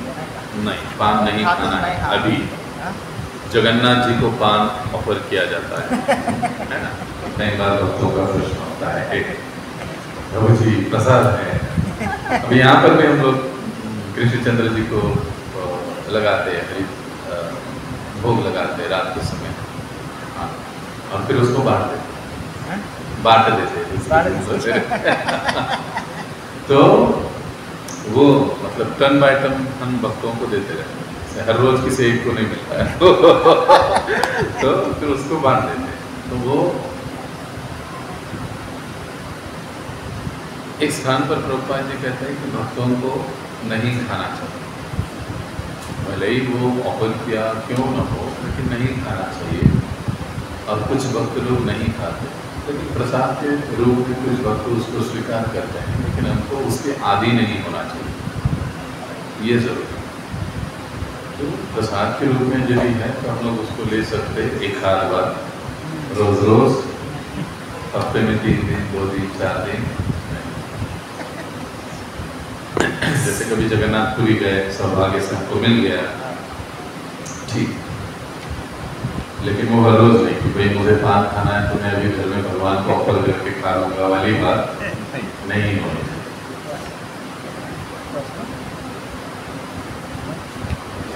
और कुछ? तो अभी हम आगे दूसरा विषय, जनन इंद्रियों का वेग, इसके बारे में चर्चा होगी। अब कौन पढ़ेगा? हाँ, जहाँ तक जन इंद्रियों के वेगों का संबंध है, वे 2 तरह के हैं, उचित तथा अनुचित। उचित तथा अनुचित अथवा वैध और अवैध समागम। जब मनुष्य ठीक से सयाना हो जाए तो वह शास्त्रों के विधि विधानों के अनुसार विवाह कर सकता है और अपनी जनेंद्रियों का उपयोग उत्तम संतान उत्पन्न करने के लिए कर सकता है। यह वैध तथा धार्मिक है। अन्यथा वह किसी प्रकार के नियंत्रण के बिना अपनी काम वासना की तृप्ति के लिए अनेक कृत्रिम साधनों का प्रयोग करता रहेगा। जब कोई अवैध विषयी जीवन में, जैसी कि शास्त्रों में इसकी परिभाषा दी गई है, उसके विषय में चिंतन, योजना बनाना, चर्चा करना या वास्तविक संभोग करना या कृत्रिम साधनों से काम तृप्ति में लिप्त होता है तो वह माया के जाल में फंस जाता है। ये आदेश न केवल गृहस्थों पर लागू होते हैं अपितु त्यागियों या जिन्होंने संन्यास ग्रहण कर लिया है उनके लिए भी है। श्री जगदंदानंद पंडित ने अपनी पुस्तक प्रेम विवर्तक के 7वें अध्याय में लिखा है, बैरागी भाई ग्राम्य कथा न सुनबे काने, ग्राम्य वार्ता न कहिबे येबे मलिबे आने, स्वप्ने हो ना कर भाई स्त्री संभाषण, गृह स्त्री छाड़िया भाई आसियास शबद, यदि चाह प्रणय राखिबे गौरांगेर सने, छोटा हरिदासेर कथा खाके इन मने, भाल न खाइबे आर भाल न परिबे, हृदय ते राधा कृष्ण सर्वदा सेविबे। आगे बढ़िए। अभी ये अनुवाद है उसका जो हमने पढ़ा ना, अगला पैराग्राफ पूरा अनुवाद है। प्रिय भाई, तुम सन्यासी हो, तुम्हें सामान्य संसारी बातें नहीं करना चाहिए और नहीं जब किसी अन्य से मिलो तो संसारी बातों के विषय में चर्चा करो। स्वप्न में भी स्त्रियों का चिंतन न करो। तुमने जिस व्रत के साथ संन्यास लिया है वह स्त्रियों की संगति करने से तुम्हें रोकता है। यदि तुम चैतन्य महाप्रभु का सानिध्य चाहते हो तो तुम्हें छोटे हरिदास की घटना सदैव स्मरण रखनी चाहिए कि किस तरह महाप्रभु ने उनका परित्याग किया था। न तो विलासी भोजन करो, न सुंदर वस्त्र पहनो, लेकिन सदैव विनीत बने रहो और अपने अंतरतम में श्री राधा कृष्ण की सेवा करते रहो। तो अभी यहाँ पर जनन इंद्रियों के आवेग का वर्णन किया जा रहा है। अभी उपस्थ वेगम, ये अंतिम वेग की चर्चा हो रही है। उपस्थ जनन इंद्रियों का वेग। अभी शुरुआत के पहले लाइन में दो बातें, एक तो उचित समागम और अनुचित समागम, ऐसे दो शब्दों का प्रयोग प्रभुपाद जी करते हैं। उचित तथा अनुचित, वैध और अवैध, उसका वही मतलब वैध संबंध, अवैध संबंध या उचित संबंध समागम, अनुचित समागम। जब मनुष्य ठीक से प्रौढ़ हो जाए तो वह शास्त्र के विधि विधानों के अनुसार विवाह करके अपनी जनन इंद्रियों का उत्तम संतान उत्पन्न करने के लिए कर सकता है। अभी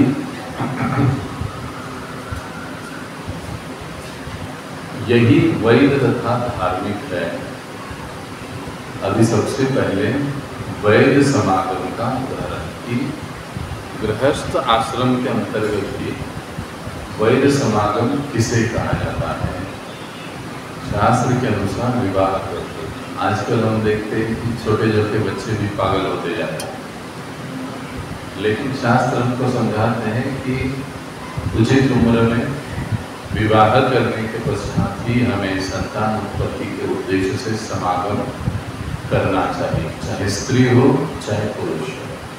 तो संतान उत्पत्ति के उद्देश्य से जब जनन इंद्रियों का उपयोग होता है तो उसे वैध समागम कहा जाता है। अगर गृहस्थ जीवन में भी संतान उत्पत्ति के अलावा समागम होता है तो अवैध समागम कहा जाता है, जो कि हमारे चेतना के पतन का कारण बन जाता है। तो अन्यथा वह किसी प्रकार के नियंत्रण के बिना अपनी काम वासना की तृप्ति के लिए कृत्रिम साधनों का प्रयोग करता रहेगा। थोड़े बड़े ही कठिन और गहन विषय है, लेकिन अप्रत्यक्ष रूप से हमको इसको समझना चाहिए कि जो अभी पुनः अवैध समागम की बात की, तो वैध समागम का मतलब क्या है? केवल कृष्ण भावना भावित संतान की उत्पत्ति करने के लिए विवाह के अंतर्गत जब समागम होता है तो उसको वैध समागम कहा जाता है। तो अवैध समागम स्त्री और पुरुषों का कहाँ पर क्या उसको कैसे कहा जाता है, या उसकी व्याख्या क्या है? केवल काम की तृप्ति के लिए जब जननेंद्रियों का उपयोग होता है तो उसे अवैध संबंध या अवैध समागम या अनुचित समागम ऐसे कहा जाता है। केवल इंद्रिय भोग के लिए, केवल इंद्रियों की तृप्ति के लिए जब समागम किया जाता है तो वो अवैध है। अभी तृप्ति के प्रकार इस तात्पर्य में बताए हैं कि इस प्रकार से इस काम भावना की तृप्ति की जाती है। उसमें पहले बताते चिंतन करना, कंटिन्यूसली उन विषयों के बारे में सोचना। दूसरी चीज है ये अनुचित, इसको अनुचित समागम कहते हैं। मानसिक रूप से भी इस प्रकार से समागम का चिंतन करना ये अनुचित या अवैध में आता है। उसके लिए योजनाएं बनाना समागम के अनुचित उद्देश्य, फिर चर्चा करना, डिस्कशन, या केवल काम तृप्ति के उद्देश्य से संभोग करना, या कृत्रिम अलग अलग साधनों का उपयोग करना इंद्रिय भोग के लिए, आनंद के लिए, ये सारी चीजें अवैध समागम में आती है, अनुचित समागम। यहाँ तक कि भक्तों को भी इन सारी चीजों से बचना चाहिए। अब तो गृहस्थों के लिए फिर समागम का नियम है शास्त्रों के अनुसार। हर समागम के पहले कम से कम 50 महाराज जन पति पत्नी को एक साथ करने चाहिए। दूसरी चीज कि जब हम साथ में बैठते हैं, बोलते हैं या हमको समागम करना है तो हमको कृष्ण लीला सुननी चाहिए, दोनों को एक साथ। कृष्ण कथा, कृष्ण लीला, बाल लीला एक साथ बैठते। और भले ही गृहस्थ है, पति पत्नी है, अनावश्यक जो समागम है उसको टालना चाहिए।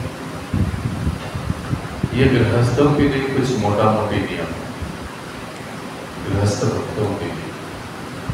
और दीक्षा के पश्चात हमें विशेष रूप से इन चीजों में अधिक सावधान रहना चाहिए, क्योंकि अपराध सीधे दूर तक पहुंचते हैं।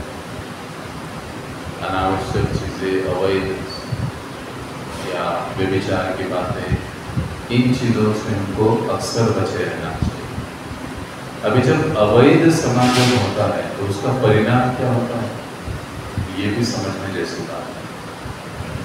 जब अवैध समागम होता है तो उससे उत्पन्न होने वाली जो संतति है वो असुर प्रवृत्ति वाली होती है। शास्त्र में, भागवत में इसका उदाहरण क्या आता है? हिरण्याक्ष और हिरण्यकशिपु। दीदी गलत समय पर, हालांकि वे तो ध्यान मग्न थे, लेकिन दीदी कामातुर होकर उसको खींचती है संध्या के समय में, जब संध्या करना है। समागम का भी समय होता है, पद्धति, जैसे पद्धति तो बताइए। और फिर उसके कारण उत्पन्न हुए हिरण्याक्ष और हिरण्यकशिपु। लेकिन जब वैध समागम होता है तो उसका परिणाम कपिल देव और देवहूति, इनके बारे में हम सुनते हैं। तो कपिल देव जैसे संतान की उत्पत्ति होती है, भगवान कपिल जैसे। तो गृहस्थों के लिए ये बहुत महत्वपूर्ण है। और जब हम इस वैध समागम के नियमों का पालन करते हैं तो हम अपने जननेंद्रियों को नियंत्रण करने का प्रयास करते हैं। जब तक इसके ऊपर नियंत्रण नहीं होता है तब तक साक्षात्कार का सवाल ही पैदा नहीं। ये गृहस्थ आश्रम का ये मतलब कतई नहीं है कि मरने तक चलता रहे, बल्कि गृहस्थ आश्रम का मतलब ही है कि उम्र के 50 के बाद हमें वानप्रस्थ की तैयारी करनी है। और उसके लिए अभी से हमको गृहस्थ आश्रम स्वीकार जो हमने किया है, हमें डिटैचमेंट, वैराग्य को एक एक स्टेप से पालन करना है। तब जाके हम लोग वानप्रस्थ की ओर अपने उम्र के उस पड़ाव में जा सकेंगे। एक बार महाराज जी बता रहे थे कि गृहस्थ आश्रम का मतलब है वानप्रस्थ की तैयारी। इस भावना से हमको गृहस्थ आश्रम जीना चाहिए। तो ये उपस्थ वेगम की बातें हुई। अब इसमें रेफरेंस के लिए आपको जिन भी मतलब गृहस्थ भक्तों को यदि अधिक रेफरेंस चाहिए तो हम क्या क्या लेक्चर सुन सकते, पढ़ सकते। सबसे पहले पांडु, धृतराष्ट्र और विदुर जी, इनका जन्म कैसे हुआ, इनके जन्म की कथा सुनेंगे जब हम या पढ़ेंगे तो हमको काम जीवन के बारे में, स्त्री पुरुष संगति के बारे में बहुत सी चीज़ें हमको समझ में आए। अब हर चीज़ तो हम प्रवचन में नहीं कह सकते, बता सकते। दूसरा, गृहस्थ भक्तों के लिए एक ग्रंथ है गृहस्थ धर्म, उसको हमें ज़रूर पढ़ना चाहिए, जिसमें हमको गृहस्थ आश्रम के लिए अलग अलग प्रकार का मार्गदर्शन मिलता है। हर वस्तु, हर चीज़ का, हर हमारे एटिकेट्स। तीसरा, श्रीमद् भगवद गीता के 7वें अध्याय का 14वां श्लोक और उसके तात्पर्य में प्रभुपाद जी ने बहुत कुछ बातें गृहस्थ भक्तों के लिए बताई गई है, वो हम पढ़ सकते हैं। 7:14 भगवद गीता।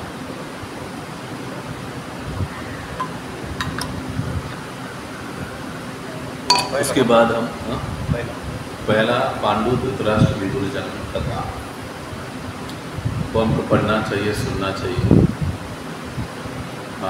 इसको अगर आपको सुनना है तो आई थिंक पता नहीं, लेकिन संक्षेप में दिया है मैंने, गृहस्थ आश्रम को उद्देश्य नहीं दिया। हमारे चैनल पर एक वीडियो है जिसमें इन तीनों की जन्म कथा विस्तार से बताई गई है। भीष्मदेव की कथा, इस शीर्षक में ये टॉपिक आया है, तो आप लोग कभी चेक करोगे चैनल पर वो भीष्म कथा, तो उसमें शायद से आपको ये मिलेगा। प्रथम 2-3 प्रवचन में हो सकता है। अभी भगवद गीता 7.14 और भागवतम की बात करें तो माता देवहूति का शोक, ये टॉपिक पढ़ना चाहिए। दूसरा, माता देवहूति को भगवान कपिल के उपदेश, इसको पढ़ना चाहिए गृहस्थ भक्तों को। भागवतम में जो हिरण्याक्ष और हिरण्यकशिपु का जन्म कैसे हुआ, उसके तात्पर्य में श्रील प्रभुपाद जी ने कई सारी गृहस्थों के लिए बातों को समझाया है कि उनको कैसे रहना चाहिए, कैसे जीना चाहिए, क्या करना चाहिए, क्या नहीं करना चाहिए, बहुत सी बातें। अब ये रेफरेंस है, इसमें हम लोग अगर इसको हम पढ़ेंगे इन सारी चीज़ों को तो हम लोग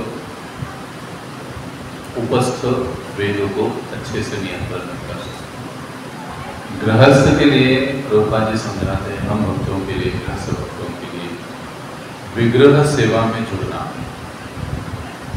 ये सर्वोत्तम मार्ग है अपने काम भावना को नियंत्रण में लाने का। इसलिए यथासंभव जितना हमें संभव होता है गृहस्थ भक्तों को विग्रह सेवा में अपने आप को जोड़े रखना चाहिए हर समय। फिर चाहे हमारे घर में फोटो ही क्यों ना हो भगवान के, उस अल्टर की सेवा। कई बार हम लोग देखते हैं कि गृहस्थों में ये प्रतिवाद चलते रहता है कि अरे अल्टर सेवा तो ये तो माता का काम है, पत्नी का काम है, प्रभु लोग नहीं करें। ये होता है कई बार, भोग लगाना उनका काम नहीं, पति और पत्नी दोनों को इसमें जुड़ना चाहिए। अगर 2 दिन पत्नी करते हैं, हमारे खुद के घर में देखेंगे तो मेरा दिन तय है, बच्चों का दिन तय है और उसका भी दिन तय है, वो उसके सोमवार मंगलवार हम लोग 5 दिन हमारा हो जाता है। सैटरडे संडे फिर कोई भी जिसको लगता है कि आज मैं करता हूँ तो वो ऐच्छिक रूप से आगे आता है और वो कर लेता है। तो ये हर एक को होना चाहिए। मतलब मैं आज भी प्रसाद बनाता हूँ, आज भी भोग लगाता हूँ, मैं आज भी अल्टर साफ करता हूँ, वो सब होता है। क्यों? इसका कारण क्या है? जब तक हम लोग गृहस्थ भक्त लोग इस अल्टर सेवा विग्रह सेवा में जुड़ेंगे नहीं, तब तक हम अपनी काम भावना में कभी कंट्रोल नहीं रख सकते। ये निर्विवाद है, अपने आप कोई चीज़ होगी नहीं। हमको जो आचार्य जो ये पद्धति हमको बताते हैं, इसीलिए देखिए पॉइंट मैंने यहाँ पर डाला है प्रभुपाद जी के प्रवचन। गृहस्थ को चाहिए कि दृढ़ता पूर्वक स्वयं को विग्रह सेवा में जोड़े रखे। यह इंद्रिय नियंत्रण के लिए सर्वोत्तम उपाय है। भागवतम में भी 2-3 जगह पर प्रभुपाद जी ने इस बात को क्लियर किया है। गृहस्थ का मतलब है कि उसे विग्रह सेवा में जुड़े रहना चाहिए। विग्रह सेवा का मतलब डायरेक्टली अल्टर भगवान की सेवा, विग्रह संबंध उनका प्लेट साफ करना हो, अल्टर की सफाई हो या भगवान को भोग, ये सारी चीज़ें उसमें आ गई। लेकिन उसमें अपने आप को एक प्रकार जोड़े रखना चाहिए। हम जानते हैं भक्तिविनोद ठाकुर जी को कितने बच्चे थे? 13 बच्चे थे। और भक्तिविनोद ठाकुर कहते हैं कि जब मैं घर में आता हूँ तो मुझे ऐसा लगता है मैं गोलोक धाम में आया, क्योंकि 7 बजे जब वो अपने कोर्ट से घर आते थे तो उस समय गौर आरती चलती थी। सभी बच्चे और माता गौर आरती में मग्न रहते थे, ये भी आकर गौर आरती में शामिल होते। तो उनको लगता है ये गृहस्थ, इसलिए गृहस्थों के आइडियल कोई है तो वो भक्तिविनोद ठाकुर जी। 13 बच्चों के बारे में नहीं है वो आचार्य है, लेकिन वो समझाते, वो हमको एक नहीं हम संभाल पाते, उसको संस्कार देना हमारे लिए बड़ा मुश्किल हो जाता है। तो हमको ये समझना चाहिए और इसके अनुसार हमको अपना गृहस्थ धर्म का या गृहस्थ जीवन हमको जीना चाहिए। अब भक्तिविनोद ठाकुर के ही पुत्र 10वें पुत्र कौन थे? भक्ति सिद्धांत सरस्वती ठाकुर। भक्ति सिद्धांत सरस्वती ठाकुर वो कैसे थे? वो नैष्ठिक ब्रह्मचारी। नैष्ठिक ब्रह्मचारी का मतलब क्या है? स्वप्न में भी स्त्री का चिंतन है, ऐसे ब्रह्मचारी थे और उन्होंने आजीवन वो ब्रह्मचर्य पालन किया। तो एक गृहस्थ भक्त यदि गृहस्थी की विधि विधान के अनुसार जीवन जीता है तो वो सहज ही कृष्ण प्रेमी, कृष्ण को प्राप्त हो सकता है।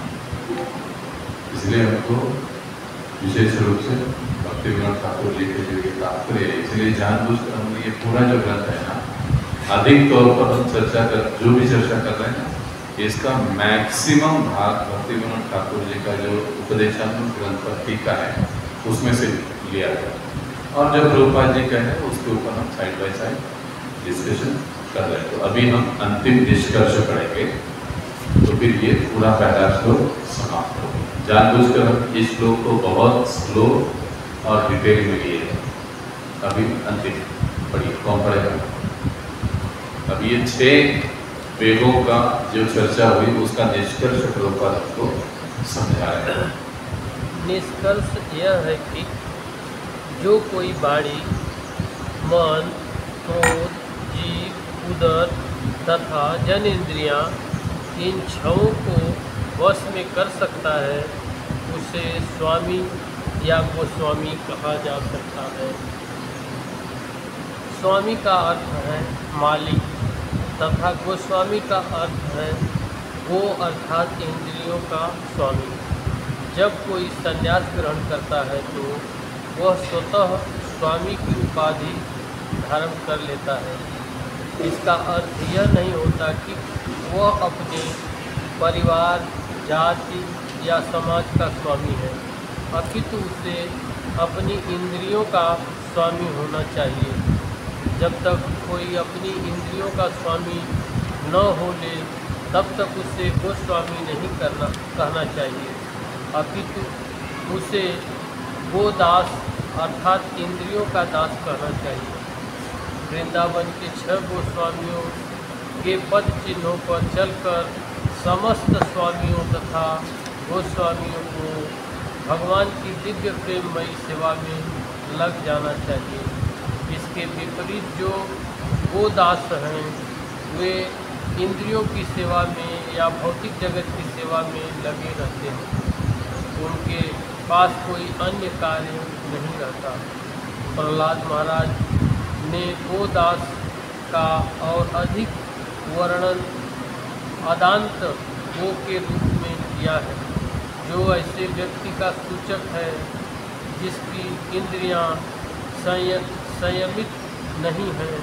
ऐसा अदांत गो कृष्ण का दास नहीं बन सकता।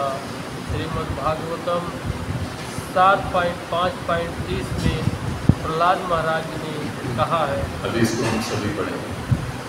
मतिर्न कृष्णे परतस्वतो वां मतिर्न कृष्णे परतस्वतो वां मितो विपद्येत गृहव्रतानां मितो विपद्येत गृहव्रतानां अदान्तगोभिर्विशतान्तमिश्रम् अदान्तगोभिर्विशतान्तमिश्रम् पुनः पुनश्चर्मितचर्वनानां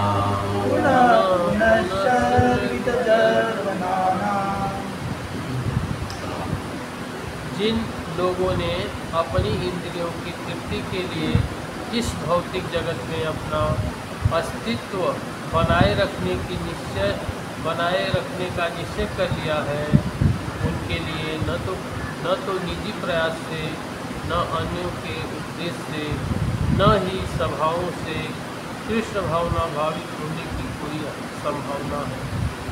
वे बिना लगाम वाली इंद्रियों के द्वारा अज्ञान के गहन क्षेत्र में खींचे जाते हैं और इस प्रकार वे एक बार चबाए हुए को पुनः पुनः चबाने में उन्मत्त होकर लगे रहते हैं। पहला श्लोक खत्म। अभी इसमें निष्कर्ष में प्रभुपाद जी क्या हमको समझाते हैं कि कृष्ण भावना भावित साधक को गोस्वामी बनने के लिए प्रयत्नशील रहना चाहिए। गोदास और गोस्वामी इनमें क्या अंतर है, इसकी बातें प्रभुपाद जी ने हमको बताई। भागवत के 7वें स्कंद के श्लोक के माध्यम से प्रभुपाद जी समझाते हैं कि जो अपनी इंद्रियों को नियंत्रित करने की कोशिश नहीं करेगा वो अज्ञान के गहन क्षेत्र में डाल दिया जाएगा। और जो लोग इस प्रकार से इंद्रियों को नियंत्रण में नहीं लाते हैं वो क्या करते हैं, पुनः चबाए हुए चीज़ों को ही पुनः पुनः चबाते हैं। क्या उदाहरण है इसका? च्युइंगम खाया है ना सभी,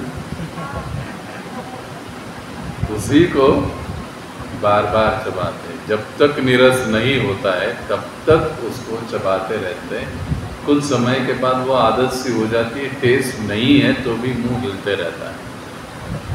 पुनः पुनः चर्वित चर्वनाना, बार बार चबाई हुई चीज़ों को। देखिए इस भौतिक जगत में जो भी आनंद की बातें हम लोग करते हैं ना तथाकथित, वो वही है, एक बार चबाया हुआ है उसी को वापस हम लोग चबाने की कोशिश में लगे रहते हैं।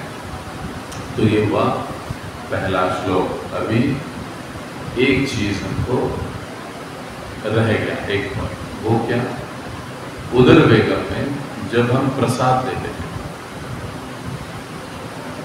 तो हमको कितना प्रसाद देना चाहिए? अब ये आयुर्वेद की बात है, तो 50% प्रसाद देना चाहिए, 25% अपने पेट को पानी से भरना चाहिए और 25% हवा से भरना चाहिए। होता क्या है, 150% भरना जाता है खाली रखने की बात नहीं होती है। इसीलिए पहले के लोग कहा करते थे 2 घास कमी का, भूखेपेक्षा 2 घास कमी। क्यों? इससे हेल्थ भी अच्छा रहता है और आध्यात्मिक जो भी साधक है उनके इंद्रियों पर यानी उदर के वेगों पर भी अपने आप नियंत्रण आ जाता है। तो ये एक ज़रूरी आयुर्वेदिक नियम है जो बोलना भूल गए थे, जिसको मैंने कंप्लीट कर दिया। तो अभी प्रसाद हमको कितना खाना चाहिए? 50। और फिर 50% हर एक के अनुसार अलग अलग हो सकता है, शरीर के अनुसार ये हो सकता है। मतलब अगर कोई कहे कि किसी का शरीर 4 चपाती के लिए, उसको 2 खाएंगे तो वो कमज़ोर हो जाएगा, तो फिर उसको 4 खाना चाहिए। लेकिन अगर 4 से फुल पेट भर रहा है तो उसमें फिर 3 खाना चाहिए। और फिर 25% पानी, 25% हवा, ऐसे रहेंगे तो स्वास्थ्य बढ़िया है। अभी हम लोग अंतिम महत्वपूर्ण पॉइंट पर जाएंगे। पहला श्लोक, इसके प्रश्न उत्तर आपको लिखने हैं। इस श्लोक को पढ़ना है, ये आप लोगों का होमवर्क रहेगा। टोटल 15 प्रश्न है,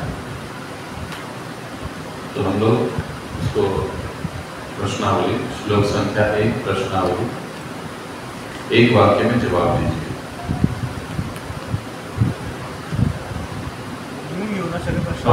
लिख लीजिए। भगवान श्री राधा कृष्ण की लीलाएं हम कब समझ सकते हैं? प्रश्न पहला, भगवान श्री राधा कृष्ण की लीलाएं हम कब समझ सकते हैं? श्लोक के साथ लिखिए। भक्ति शास्त्र के समय जिसने इस प्रकार से अभ्यास किया ना उपदेशामृत का, वो उपदेशामृत में कभी फेल होगा ही नहीं, गारंटी। आपने भक्ति शास्त्री चालू केलं ना? नाही का? अपन हे प्री भक्ति शास्त्री। तो श्री उपदेशामृत ग्रंथ का उद्देश्य, भगवान श्री राधा कृष्ण की लीलाएं हम कब समझ सकते हैं? श्लोक के साथ लिखिए।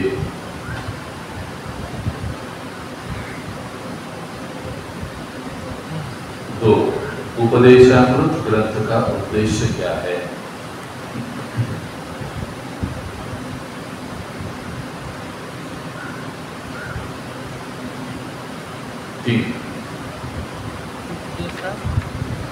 ग्रंथ का उद्देश्य क्या है?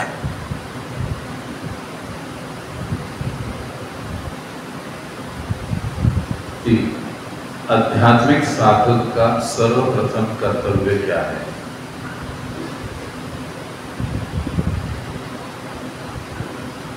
आध्यात्मिक साधक का सर्वप्रथम कर्तव्य क्या है?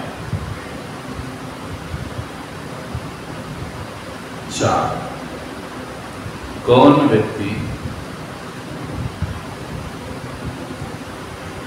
4 आध्यात्मिक साधक का सर्वप्रथम कर्तव्य क्या है?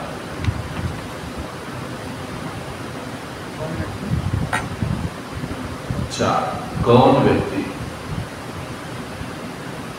सारे संसार में अपने शिष्य बना सकता है?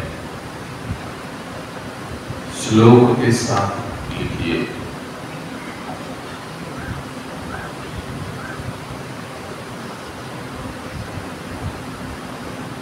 कौन व्यक्ति सारे संसार में अपने शिष्य बना सकता है? श्लोक के साथ लिखिए। 5, असली पश्चाताप क्या है?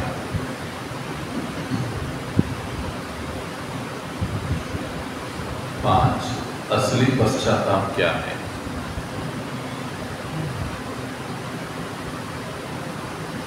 कौन व्यक्ति संसार में अपने शिष्य बना सकता है? श्लोक के साथ लिखिए 5 असली पश्चाताप क्या है। 6 श्री उपदेशामृत ग्रंथ पर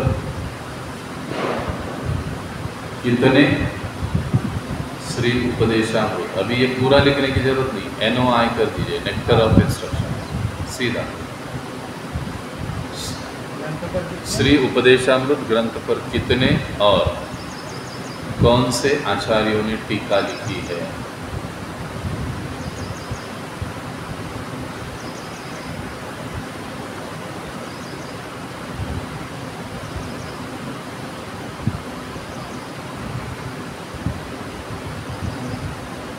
दुख का कारण क्या है? 7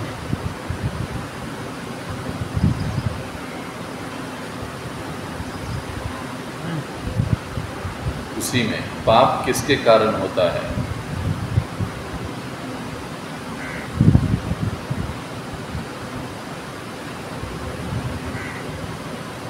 उसी में इंद्रियां किसके कारण अनियंत्रित होती है? इंद्रियां किसके कारण अनियंत्रित होती है?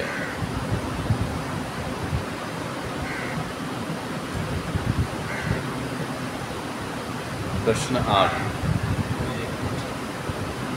दुख किसके कारण होता है? पाप किसके कारण होता है? इंद्रियां किसके कारण अनियंत्रित होती है? ये 7वां हो गया। अभी 8वां, मन कब वश में होता है? मन कब वश में होता है?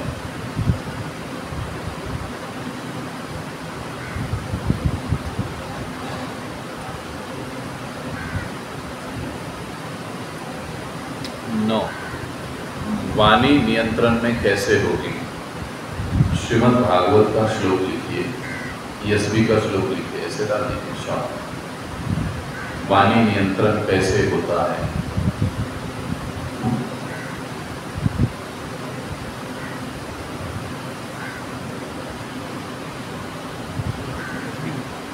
यशवी श्रीमद् भागवतम 10 देहात्म बुद्धि से कौन से देहात्म बुद्धि से कौन से 3 वेग उत्पन्न होते हैं?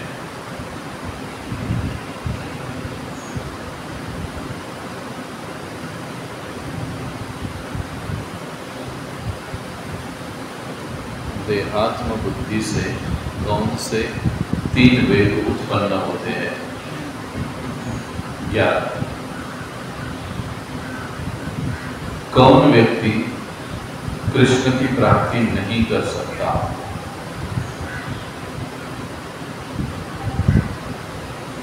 श्लोक लिखिए।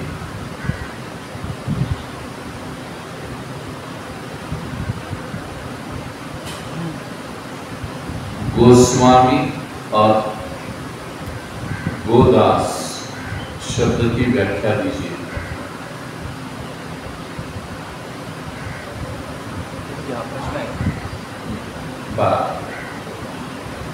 गोस्वामी और गोदास शब्द की व्याख्या दीजिए।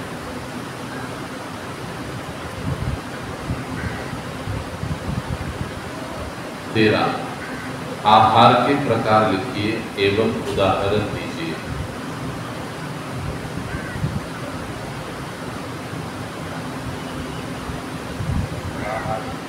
प्रकार लिखिए और उदाहरण दीजिए।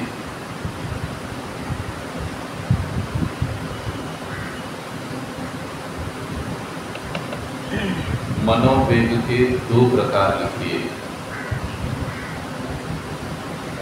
14 मनोवेग के 2 प्रकार लिखिए।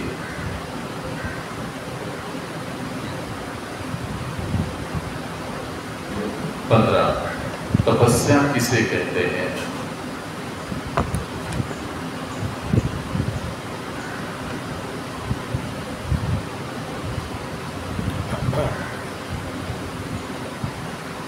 अभी विस्तार से लिखो, ये एक प्रश्न है। 16 ये आपको विस्तार से लिखना पड़ेगा, ये एक लाइन वाला नहीं।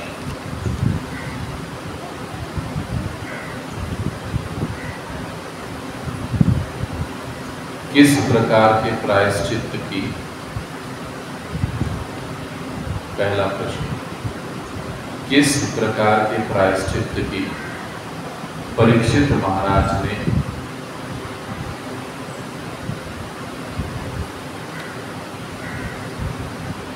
किस प्रकार के प्रायश्चित्त की परीक्षित महाराज ने निंदा की है?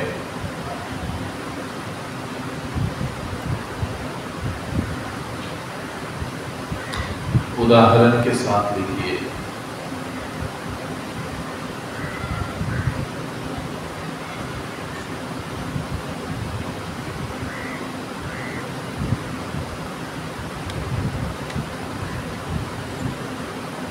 ओके, ये पहले श्लोक की सारी प्रश्नावली होगी। अब इसको आप लिखेंगे, अभ्यास करेंगे। तो यहाँ पे हम लिखेंगे जगत गुरु श्रील प्रभुपाद की जय, अनंत कोटि वैष्णव वृंद की जय।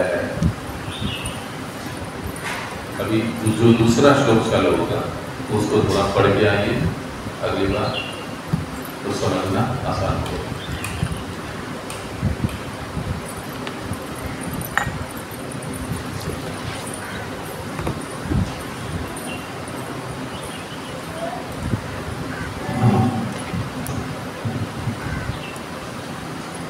भक्तिशास्त्री कसं काय मग? हाँ? भक्तिशास्त्री हाँ, कसं काय घेणार आपण घेणार आता सुरू केलं तर ॲक्च्युली तसंच समजा हे आहे भक्तिशास्त्री ऑगस्ट पासून मंदिराच्या वतीने ॲथॉराइज भक्तिशास्त्री इथं चालू होतं। त्याच्या आधी आपण हे सुरू केलं। म्हणजे हे थोडक्यात चालू झालं हां